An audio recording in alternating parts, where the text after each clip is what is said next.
സ്വന്തം പദവി ദുരുപയോഗം ചെയ്ത് ദൈവത്തിൽ അടിയുറച്ച് വിശ്വസിച്ച ഒരു സ്ത്രീയെ നശിപ്പിക്കാൻ ശ്രമിച്ച രണ്ടുപേർക്ക് സംഭവിച്ച ദുരന്തത്തെക്കുറിച്ച് നിങ്ങൾ വായിച്ചിട്ടുണ്ടോ? പഴയ നിയമത്തിലെ ഡാനിയേൽ പ്രവാചകന്റെ പുസ്തകം 13-ാം അധ്യായത്തിലാണ് ഇത് നമ്മൾ കാണുന്നത്. വളരെ സമ്പന്നനായ യോവാക്കീം എന്നൊരാൾ അക്കാലത്ത് ബാബിലോണിൽ ജീവിച്ചിരുന്നു. അയാൾക്ക് സുന്ദരിയും ദൈവഭയം ഉള്ളവളുമായ സൂസന്ന എന്നൊരു ഭാര്യ ഉണ്ടായിരുന്നു. അക്കൊല്ലം ജനത്തിന്റെ ഇടയിൽ നിന്ന് 2 ശ്രേഷ്ഠന്മാർ ന്യായാധിപന്മാരായി നിയമിക്കപ്പെട്ടു. അവർ ദുഷ്പ്രവൃത്തി ചെയ്യുന്നവരായിരുന്നു. യോവാക്കീമിന്റെ ഭവനം സന്ദർശിച്ചപ്പോൾ സുന്ദരിയായ സൂസന്നയിൽ അവർ ആകൃഷ്ടരായി.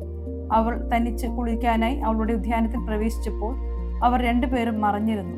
അവളുടെ തോഴികൾ പുറത്തേക്ക് പോയപ്പോൾ അവർ അവളുടെ അടുത്ത് വന്ന്, നീ ഞങ്ങളോടൊപ്പം പാപം ചെയ്തില്ലെങ്കിൽ നിന്റെ കൂടെ ഒരു യുവാവ് ഉണ്ടായിരുന്നുവെന്നും നീ തെറ്റ് ചെയ്യുമ്പോൾ നിന്നെ ഞങ്ങൾ കൈയോടെ പിടികൂടി എന്ന് പറഞ്ഞ് നിന്നെ വിധിക്കും എന്ന് പറഞ്ഞ് അവളെ ഭീഷണിപ്പെടുത്തി.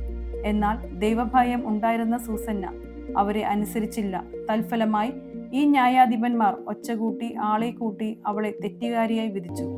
അവരുടെ വാക്ക് വിശ്വസിച്ച് ജനക്കൂട്ടം സൂസന്നയെ വധിക്കുവാൻ തീരുമാനിച്ചു. എന്നാൽ ദൈവം അവളുടെ പ്രാർത്ഥന കേട്ടു. ഡാനിയേൽ എന്ന ഒരു കുട്ടിയുടെ മേൽ ദൈവത്തിന്റെ ആത്മാവ് ഇറങ്ങി വന്നു. സൂസന്നയെ വധിക്കുന്നതിന് മുമ്പ് കാര്യങ്ങളെല്ലാം ചോദിച്ച് മനസ്സിലാക്കുവാൻ അവനെ ദൈവം പ്രേരിപ്പിച്ചു.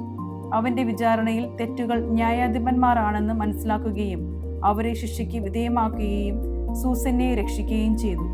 ഡാനിയേൽ പ്രവാചകന്റെ പുസ്തകത്തിൽ 13-ാം അധ്യായത്തിൽ ഇക്കാര്യങ്ങൾ വ്യക്തമായി രേഖപ്പെടുത്തിയിട്ടുണ്ട്. എന്താണ് ഈ കഥാപാത്രങ്ങൾ നമ്മളെ പഠിപ്പിക്കുന്നത്?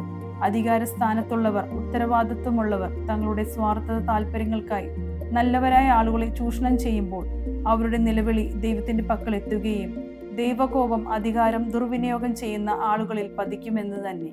ദൈവത്തിൽ വിശ്വസിക്കുന്ന ആളുകൾക്ക് താൽക്കാലികമായുള്ള പരീക്ഷണങ്ങൾ ഉണ്ടാകുമെങ്കിലും ദൈവം ഒരിക്കലും അവരെ കൈവിടുകയില്ല എന്ന് സത്യവും നമ്മൾ മനസ്സിലാക്കണം.